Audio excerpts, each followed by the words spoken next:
A Christmas Carol. Marley's Ghost. Marley was dead, to begin with. There was no doubt whatever about that.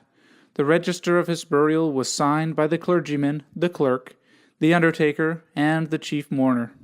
Scrooge signed it, and Scrooge's name was good upon 'change for anything he chose to put his hands to. Old Marley was as dead as a doornail. Mind, I don't mean to say that I know, of my own knowledge, what there is particularly dead about a doornail. I might have been inclined myself to regard a coffin-nail as the deadest piece of ironmongery in the trade. But the wisdom of our ancestors is in the simple, and my unhallowed hands shall not disturb it, or the country's done for. You will, therefore, permit me to repeat, emphatically, that Marley was as dead as a doornail. Scrooge knew he was dead. Of course he did. How could it be otherwise? Scrooge and he were partners for I don't know how many years. Scrooge was his sole executor, his sole administrator, his sole assign, his sole residuary legatee, his sole friend, and sole mourner. And even Scrooge was not so dreadfully cut up by the sad event, but that he was an excellent man of business on the very day of the funeral, and solemnized it with an undoubted bargain. The mention of Marley's funeral brings me back to the point I started from. There is no doubt that Marley was dead. This must be distinctly understood, or nothing wonderful can come of the story I am going to relate. If we were not perfectly convinced that Hamlet's father died before the play began, there would be nothing more remarkable in his taking a stroll at night in an easterly wind upon his own ramparts than there would be in any other middle-aged gentleman rashly turning out after dark in a breezy spot, say St. Paul's churchyard, for instance, literally to astonish his son's weak mind. Scrooge never painted out old Marley's name. There it stood, years afterwards, above the warehouse door. Scrooge and Marley. The firm was known as Scrooge and Marley. Sometimes people new to the business called Scrooge Scrooge, and sometimes Marley, but he answered to both names. It was all the same to him. Oh, but he was a tight-fisted hand at the grindstone, Scrooge. A squeezing, wrenching, grasping, scraping, clutching, covetous old sinner, hard and sharp as a flint, from which no steel had ever struck out generous fire, secret and self-contained, and solitary as an oyster. The cold within him froze his old features, nipped his pointed nose, shriveled his cheek, stiffened his gait, made his eyes red and his thin lips blue. He spoke out shrewdly in his grating voice. A frosty rime was on his head, and on his eyebrows and his wiry chin. He carried his own low temperature always about with him. He iced his office in the dog days, and didn't thaw it 1 degree at Christmas. External heat and cold had little influence on Scrooge. No warmth could warm, no wintry weather chill him. No wind that blew was bitterer than he. No falling snow was more intent upon its purpose. No pelting rain less open to entreaty. Foul weather didn't know where to have him. The heaviest rain and snow and hail and sleet could boast of the advantage over him in only one respect. They often came down handsomely, and Scrooge never did. Nobody ever stopped him in the street to say, with gladsome looks, "My dear Scrooge, how are you? When will you come to see me?" No beggars implored him to bestow a trifle. No children asked him what it was o'clock. No man or woman ever once in all his life inquired the way to such and such a place of Scrooge. Even the blind men's dogs appeared to know him, and when they saw him coming on, would tug their owners into doorways and up courts, and then would wag their tails as though they said, "No eye at all is better than an evil eye, dark master." But what did Scrooge care? It was the very thing he liked, to edge his way along the crowded paths of life, warning all human sympathy to keep its distance, was what the knowing ones call nuts to Scrooge. Once upon a time, of all the good days in the year, on Christmas Eve, old Scrooge sat busy in his counting-house. It was cold, bleak, biting weather, foggy withal, and he could hear the people in the court outside go wheezing up and down, beating their hands upon their breasts and stamping their feet upon the pavement stones to warm them. The city clocks had only just gone 3, but it was quite dark already. It had not been light all day, and candles were flaring in the windows of the neighboring offices like ruddy smears upon palpable brown air. The fog came pouring in at every chink and keyhole, and was so dense without that although the court was of the narrowest, the houses opposite were mere phantoms. To see the dingy cloud come drooping down, obscuring everything, one might have thought that nature lived hard by, and was brewing on a large scale. The door of Scrooge's counting-house was open, that he might keep his eye upon his clerk, who, in a dismal little cell beyond, a sort of tank, was copying letters. Scrooge had a very small fire, but the clerk's fire was so very much smaller that it looked like one coal. But he couldn't replenish it, for Scrooge kept the coal-box in his own room, and so surely as the clerk came in with the shovel, the master predicted that it would be necessary for them to part. Wherefore the clerk put on his white comforter and tried to warm himself at the candle, in which effort, not being a man of strong imagination, he failed. "A Merry Christmas, Uncle! God save you!" cried a cheerful voice. It was the voice of Scrooge's nephew, who came upon him so quickly that it was his first intimation he had of his approach. "Bah!" said Scrooge. "Humbug!" He had so heated himself with rapid walking the fog and frost, this nephew of Scrooge's, that he was all in a glow. His face was ruddy and handsome, his eyes sparkled, his breath smoked again. "Christmas a humbug, Uncle," said Scrooge's nephew. "You don't mean that, I'm sure." "I do," said Scrooge. "Merry Christmas! What right have you to be merry? What reason have you to be merry? You're poor enough." "Come, then," returned the nephew gaily. "What right have you to be dismal? What reason have you to be morose? You're rich enough." Scrooge, having no better answer ready on the spur of the moment, said "Bah!" again, and followed up with "Humbug." "Don't be cross, Uncle," said nephew. "What else can I be," returned the uncle, "when I live in such a world of fools as this Merry Christmas, out upon Merry Christmas? What's Christmas time to you but a time for paying bills without money, a time for finding yourself a year older and not an hour richer, a time for balancing your books and having every item in 'em through a round dozen of months presented dead against you?" "If I could work my will," said Scrooge indignantly, "every idiot who goes about with Merry Christmas on his lips should be boiled with his own pudding and buried with a stake of holly through his heart, he should." "Uncle," pleaded the nephew. "Nephew," returned the uncle sternly, "keep Christmas in your own way, and let me keep it in mine." "Keep it," repeated Scrooge's nephew, "but you don't keep it." "Let me leave it alone, then," said Scrooge. "Much good may it do you, much good it has ever done you." "There are many things from which I might have derived good, by which I have not profited, I dare say," returned the nephew. "Christmas among the rest. But I am sure I have always thought of Christmas time, when it has come round, apart from the veneration due to its sacred name and origin, if anything belonging to it can be apart from that, as a good time, a kind, forgiving, charitable, pleasant time. The only time I know of in the long calendar year when men and women seem by one consent to open their shut-up hearts freely, and to think of people below them as if they really were fellow passengers to the grave, and not another race of creatures bound on other journeys. And therefore, Uncle, though it has never put a scrap of gold or silver in my pocket, I believe that it has done me good, and will do me good, and I say God bless it." The clerk in the tank involuntarily applauded. Becoming immediately sensible of the impropriety, he poked the fire and extinguished the last frail spark forever. "Let me hear another sound from you," said Scrooge, "and you'll keep your Christmas by losing your situation. You're quite a powerful speaker, sir," he added, turning to his nephew. "I wonder you don't go into Parliament." "Don't be angry, Uncle. Come, dine with us tomorrow." Scrooge said that he would see him. Yes, indeed he did. He went the whole length of the expression, and said that he would see him in that extremity first.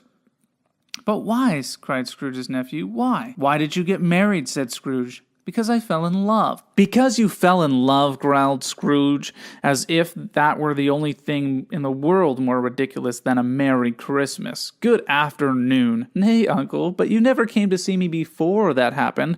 Why give it as a reason for not coming now? Good afternoon, said Scrooge.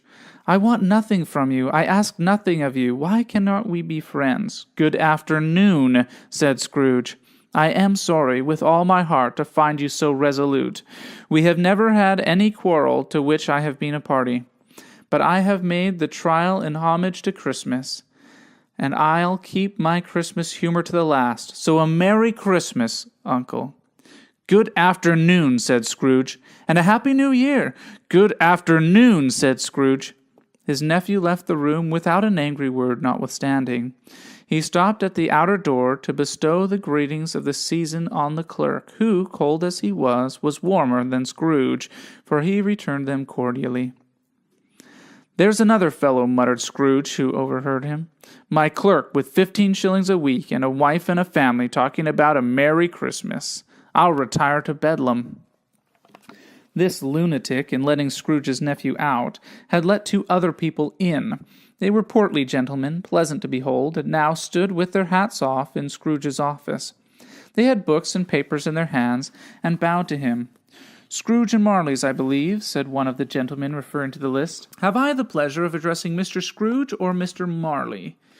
Mr. Marley has been dead these 7 years, Scrooge replied. He died 7 years ago this very night.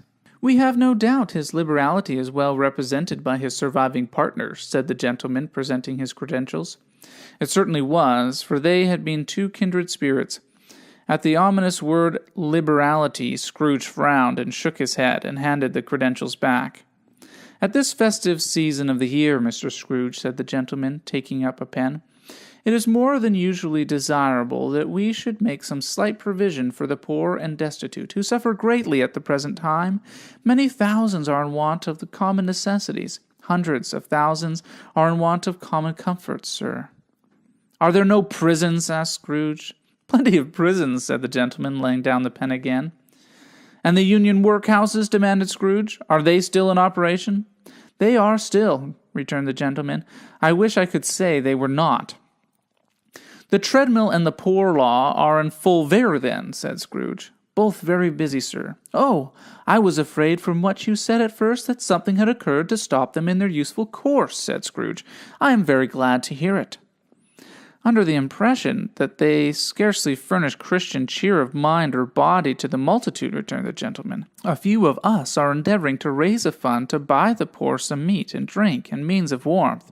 We choose this time because it is a time, of all others, when want is keenly felt and abundance rejoices.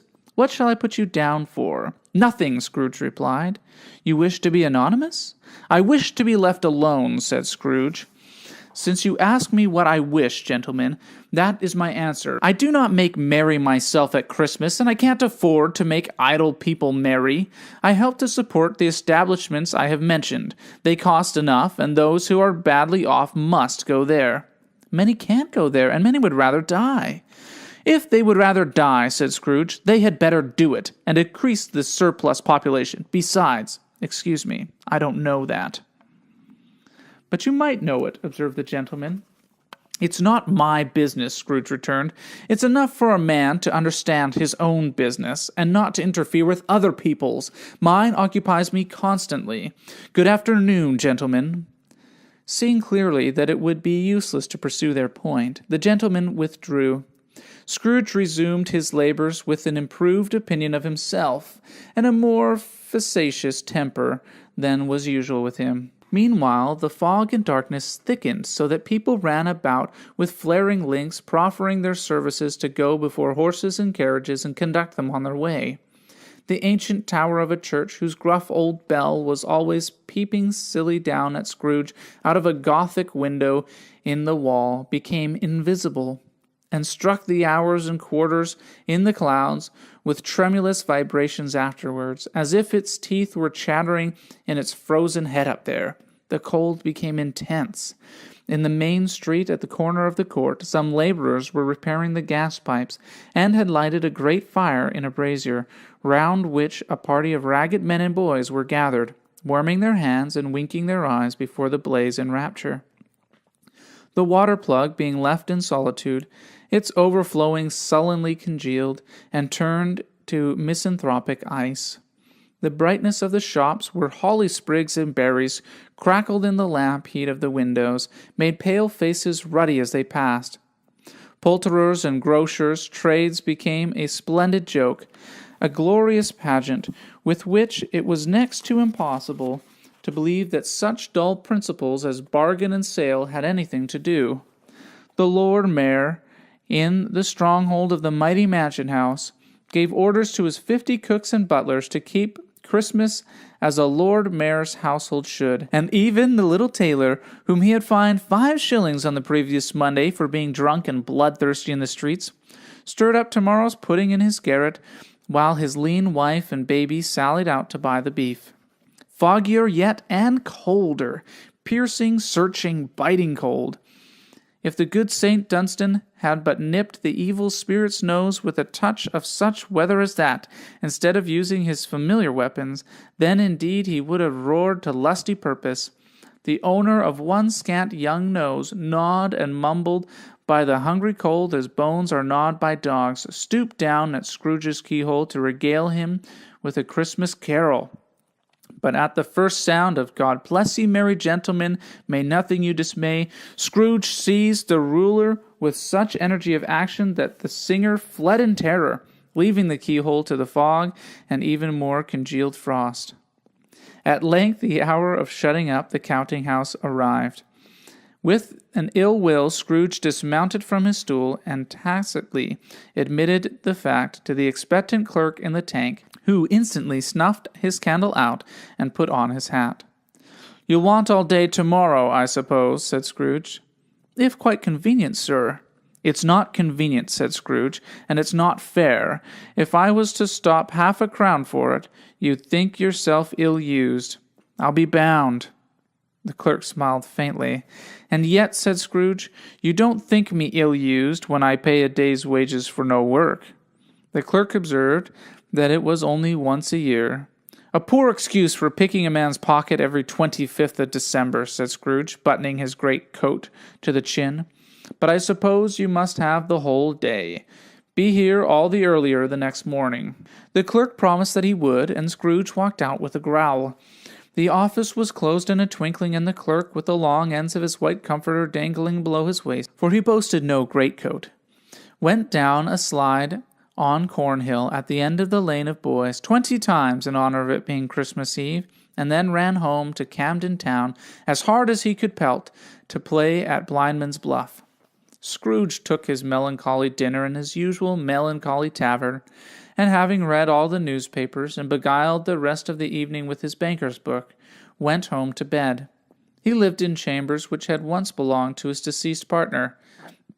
They were a gloomy suite of rooms in a lowering pile of a building up a yard, where it had so little business to be that one could scarcely help fancying it must have run there when it was a young house, playing at hide-and-seek with other houses, and have forgotten the way out again.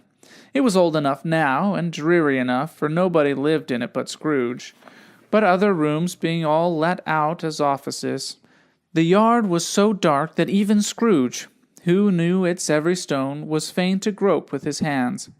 The fog and frost so hung about the black old gateway of the house that it seemed as if the genius of the weather sat in mournful meditation on the threshold. Now, it is a fact that there was nothing at all particular about the knocker on the door, except that it was very large. It is also a fact that Scrooge had seen it night and morning during his whole residence in that place. Also that Scrooge had as little of what is called fancy about him as any man in the city of London, even including, which is a bold word, the corporation, aldermen, and livery. Let it also be borne in mind that Scrooge had not bestowed one thought on Marley since his last mention of 7 years' dead partner that afternoon.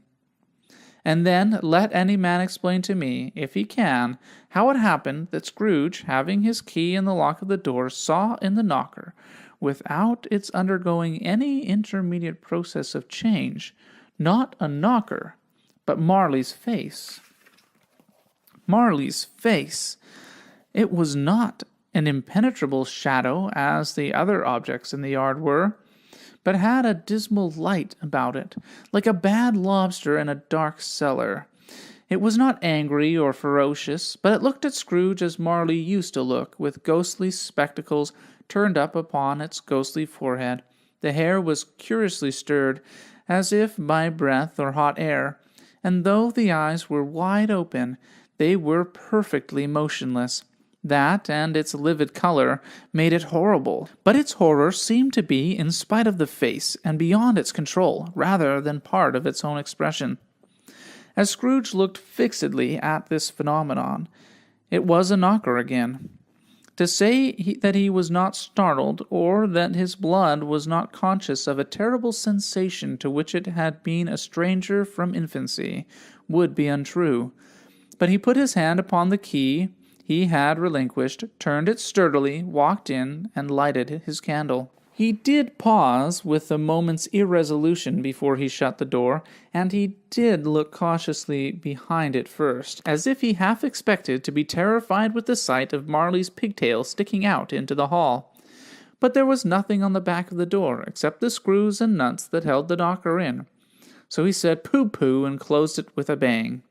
The sound resounded through the house like thunder. Every room above and every cask in the wine merchant cellars below appeared to have a separate peal of echoes of its own. Scrooge was not a man to be frightened by echoes.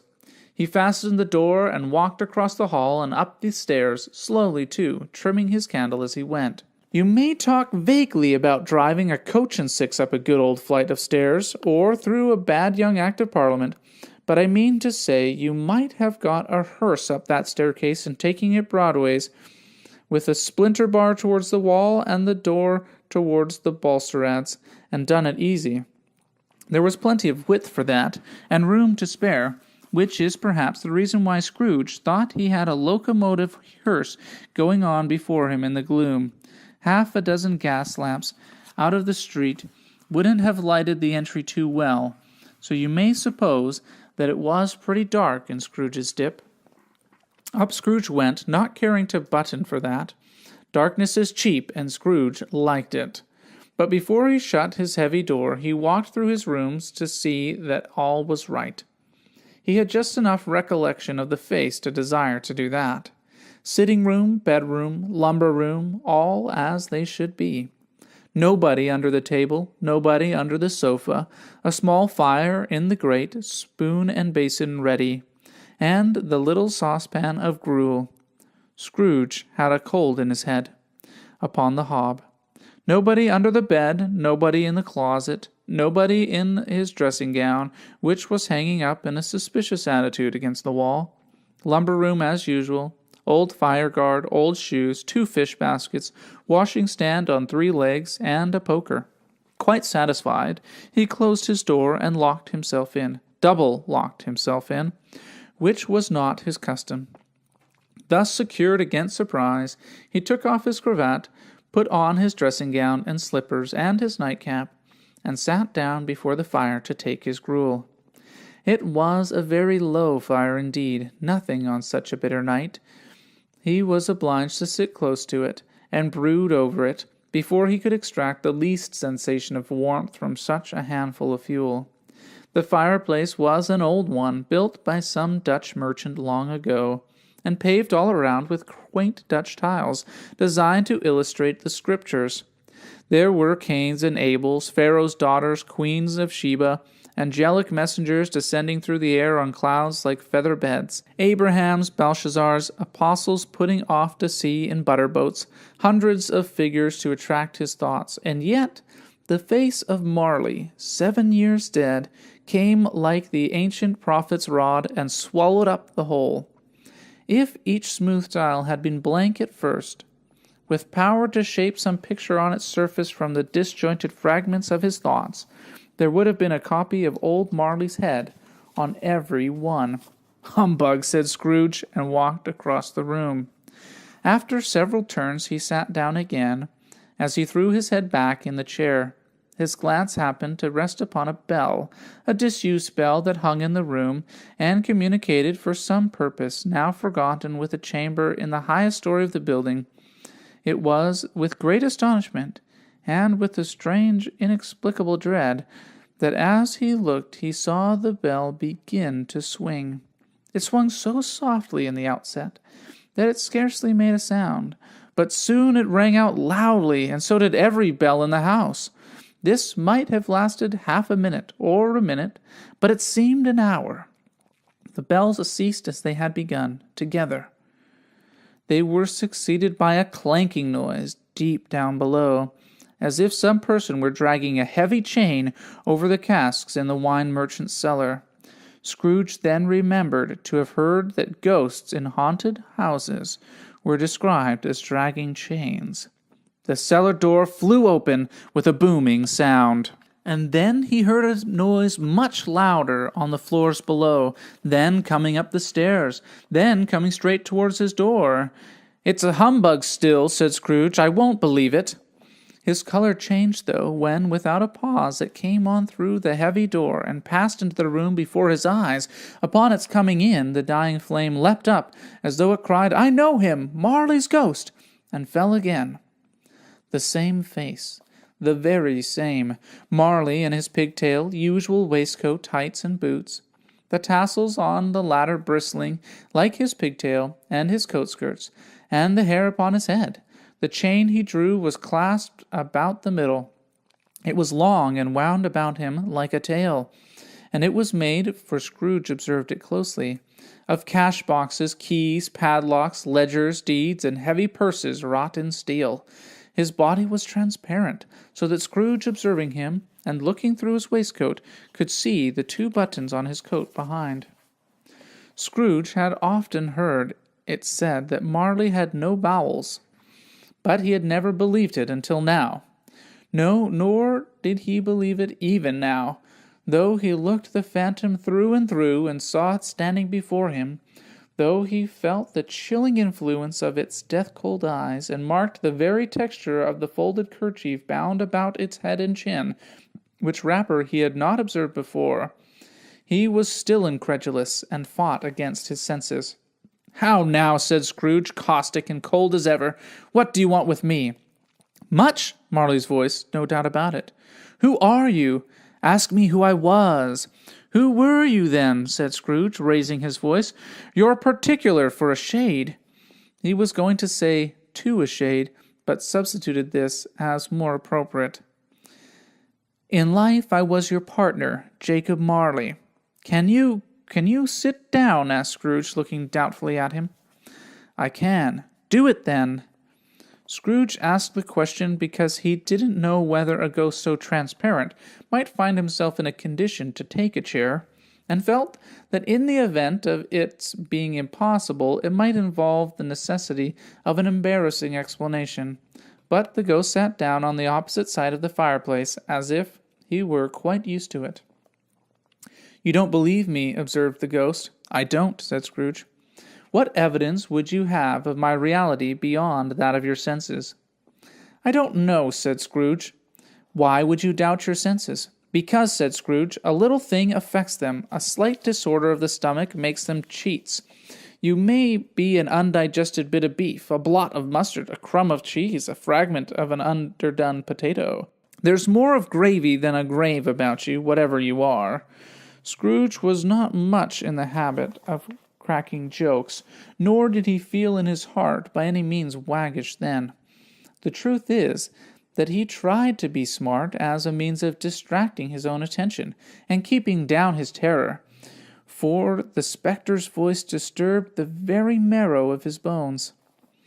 To sit staring at those fixed, glazed eyes in silence for a moment would play, Scrooge felt, the very deuce with him. There was something very awful, too, in the spectre's being provided with an infernal atmosphere of its own. Scrooge could not feel it himself, but this was clearly the case, for though the ghost sat perfectly motionless, its hair and skirts and tassels were still agitated as by the hot vapor from an oven. "You see this toothpick," said Scrooge, returning quickly to the charge, for the reason just assigned, and wishing, though it were only for a second, to divert the vision's stony gaze from himself. "I do," replied the ghost. "You are not looking at it," said Scrooge. "But I see it," said the ghost, notwithstanding. "Well," returned Scrooge, "I have but to swallow this, and be for the rest of my days persecuted by a legion of goblins, all of my own creation. Humbug, I tell you, humbug!" At this, the spirit raised a frightful cry, and shook its chain with such a dismal and appalling noise that Scrooge held on tight to his chair to save him from falling in a swoon. But how much greater was his horror when the phantom, taking off the bandage round its head, as if it were too warm to wear indoors, its lower jaw dropped down upon its breast. Scrooge fell upon his knees and clasped his hands before his face. "Mercy," he said, "dreadful apparition, why do you trouble me?" "Man of worldly mind," replied the ghost, "do you believe in me or not?" "I do," said Scrooge. "I must. But why do spirits walk the earth, and why do they come to me?" "It is required of every man," the ghost returned, "that a spirit within him should walk abroad among his fellow men, and travel far and wide, and if that spirit goes not forth in life, it is condemned to do so after death. It is doomed to wander through the world. Oh, woe is me! And witness what it cannot share, but might have shared on earth, and turned to happiness." Again the spectre raised a cry, and shook its chain, and wrung its shadowy hands. "You are fettered," said Scrooge, trembling. "Tell me why." "I wear the chain I forged in life," replied the ghost. "I made it link by link, and yard by yard. I girded it on of my own free will, and of my own free will I wore it. Is its pattern strange to you?" Scrooge trembled more and more. "Or would you know," pursued the ghost, "the weight and length of the strong coil you hear yourself? It was full as heavy and as long as this 7 Christmas Eves ago. You have labored on it since. It is a ponderous chain." Scrooge glanced about him on the floor in expectation of finding himself surrounded by some 50 or 60 fathoms of iron cable, but he could see nothing. "Jacob," he said imploringly, "old Jacob Marley, tell me more. Speak comfort to me, Jacob." "I have none to give," the ghost replied. "It comes from other regions, Ebenezer Scrooge, and is conveyed by other ministers to other kinds of men. Nor can I tell you what I would. A very little more is all permitted to me. I cannot rest, I cannot stay, I cannot linger any more. My spirit never walked beyond our counting-house, mark me.